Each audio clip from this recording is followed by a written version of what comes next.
Ayan, hello there future teachers of Baca Community College of BSE 2C. So ayan, pag-aaralan po natin ngayon ay Rizal as a symbol. So ano bang ibig sabihin ng symbol? From the word itself, symbol, isang bagay na nagre-representa, tumatayo o kaya naman ay nagpapahiwatig ng mga idea, larawan, paniniwala o aksyon o kaya naman ay isang bagay o sa madaling sabi, symbol or sagisag. Yun ang pag-aaralan po natin ngayon, Rizal as a symbol. Narito ang ating mga learning outcomes. Number 1, differentiate the historical Rizal from the symbolic Rizal.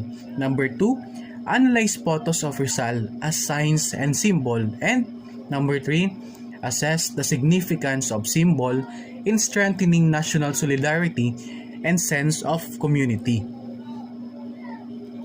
Meron dito ang dalawang question. So, mag-iisip tayong mabuti. Ano kaya inaasahan po namin na pinapanood po ninyong mabuti ang video na ito at pinapakinggan po natin ang mga lesson, ang mga idea na alam po natin ay bago po sa ating lahat. So, narito po yung tanong. So, why is Rizal a symbol? So, bakit nga daw simbolo si Rizal? Number 2 then, why is Rizal important in the Philippine history? Bakit daw si Rizal ay importante sa ating history sa Pilipinas? So, alamin po natin. Okay, so before we formally start with our lesson for today, is we are going to conduct first, we will have our activity. So, this activity is entitled Exploration, Finding a Rizal Meme. So, from the word itself, meme. We may not notice it, but ever since we were born, Rizal has been already with us. In fact, it is normal that we first encounter Rizal not in schools, but instead in other venues of the academic life. Yes, it's true. Totoo po yan. Ako, una ko napakinggan ang Rizal dahil na rin sa mga kaibigan ko noon nung ako hindi pa nag-aaral na si Rizal daw ang pambansang bayani. Di ba may mga laro nun na so, Rizal, ang bayani, ganyan, kung ano-ano. Ayan, so this is Rizal is a social contract, the hero. Various realities were generated by the people who live in different spaces, fields, and time with different dispositions. Okay, so this activity aims to expose the millennial to the many Rizals invented by the people. So, this is our activity. Okay, so this is a individual activity. Meaning, bawat isa sa inyo ay gagawa at isasend sa ating Google Classroom. Okay. So, ayan. Pakinggan po natin. So, ayan. Each of you must have a computer or cellphone with internet.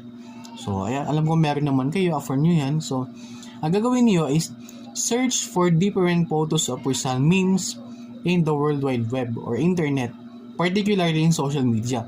After exposing yourself to the various Rizal meme, so, after nyo daw na ma-expose yung sarili niyo sa mga Rizal meme, is then, it is time for you to come up with your own. So, gagawa po kayo ng meme sa sarili ninyo. So, using an editing tool, create a Rizal meme. So, gagawa po kayo ng isang Rizal meme. So, the output should not just be a meme. Hindi lang basta meme, but rather a socially relevant meme that has criticism on current issues. Ano ba yung mga current issues natin ngayon? So, alam nyo na yan kasi mga millennials kayo. So, ang gagawin nyo is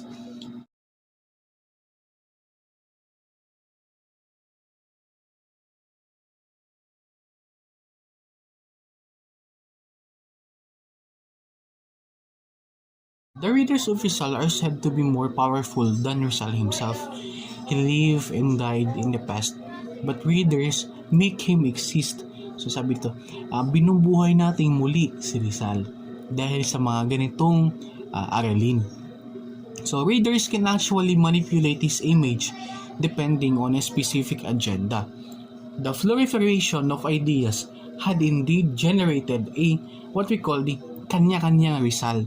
So this lesson will focus on the symbolic Rizal, which is literally or in reality is the kind of Rizal we see in our daily lives. So it is expected in the end that the millennials will generate their own version of a symbolic Rizal. Good day everyone, my name is Jeremy Bugtong and I will going to discuss to you is Rizal is a symbol. Let's come now to our lesson discussion. When Jose Rizal was set to face his execution, he left a dying wish to his family. According to him, he should be buried in earth, preferably in Paang Bundok, but now the North Cemetery with a stone and a cross on top. His name, date of birth, and death must also indicated. If possible, he requested for a fence that would mark his grave. Then, he stressed that no anniversary celebration must be conducted. But nothing has been achieved in his last will. Kasi, number 1, ang unang hiniling niya is he preferred to buried in Paang Bundok. But he was buried first in Paco Cemetery and later transferred beneath his monument in Luneta on December 30, 1912. Second, he requested a stone marker but the nation granted him a grand stone monument. Third, it is true that his final resting place is surrounded by a fence. But such fence is a grave but in a big park which became a tourist spot for travelers and meeting place of lovers. Fourth, no anniversary celebration must be conducted, but the Philippines commemorate his death every year with a full military honors. Then, Andres Bonifacio made Rizal the honorary president of the Secret Society, the KKK.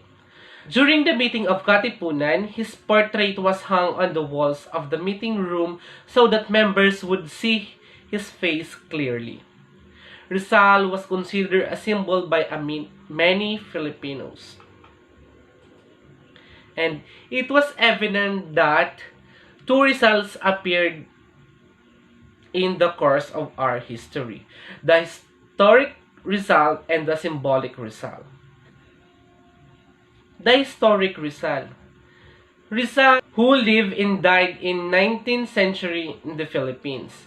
He is a Rizal born and raised in Calamba, Laguna, who studied at the Ateneo Municipal in Manila and traveled and studied abroad.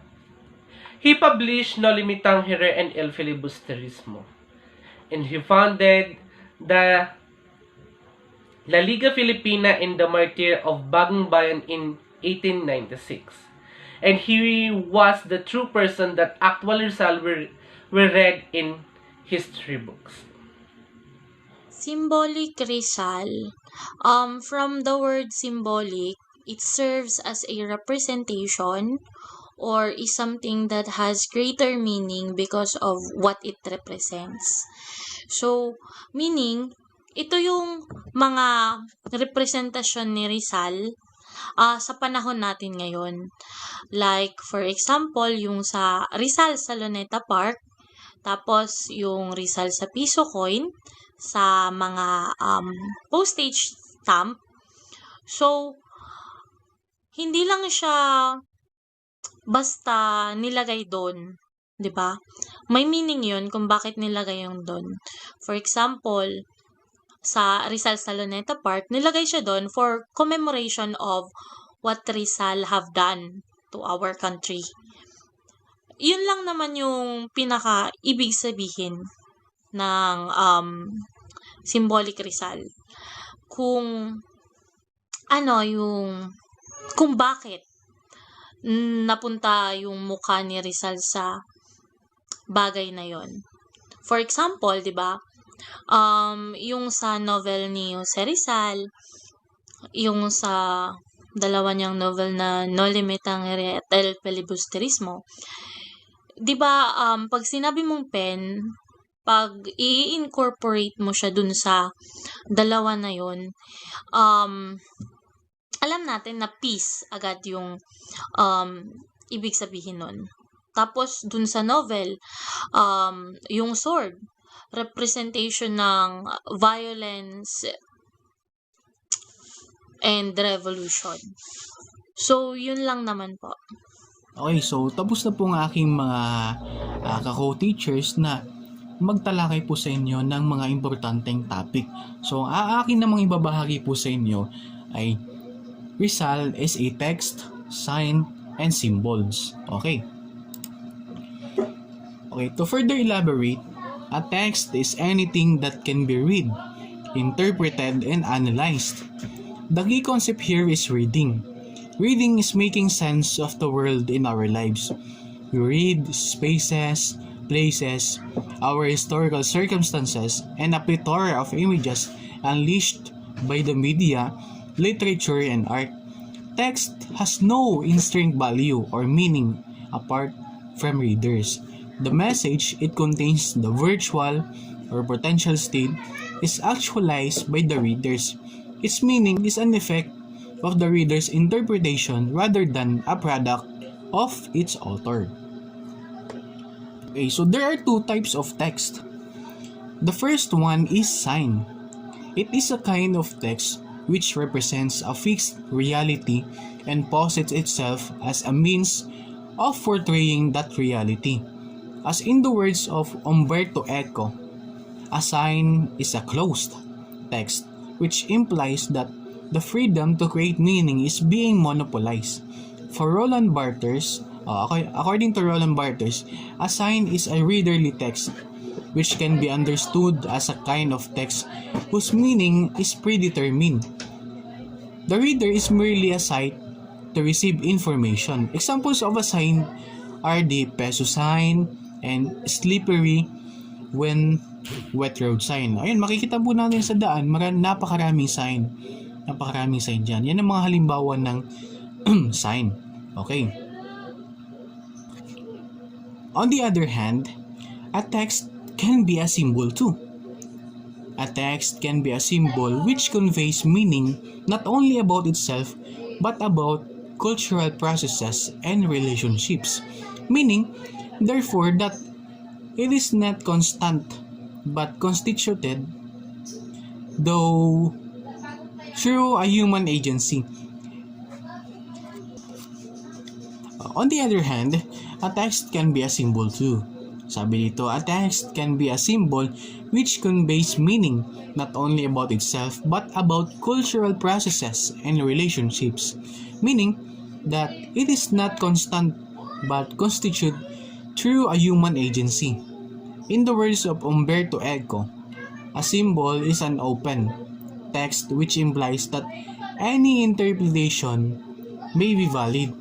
For Roland Barthes, a symbol is a writerly text, meaning that the reader is in a position of control that takes an active role in the construction of meaning. The reader is turned into a writer. Example of symbols are, ayan, makikita po natin.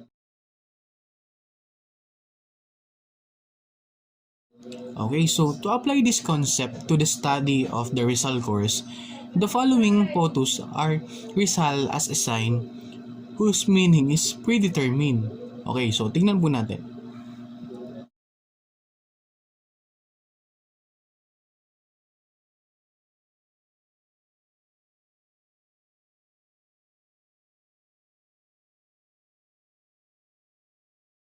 And then the following photos are Rizal as a symbol, suggesting that the meaning is open to many possible meaning. So ayan.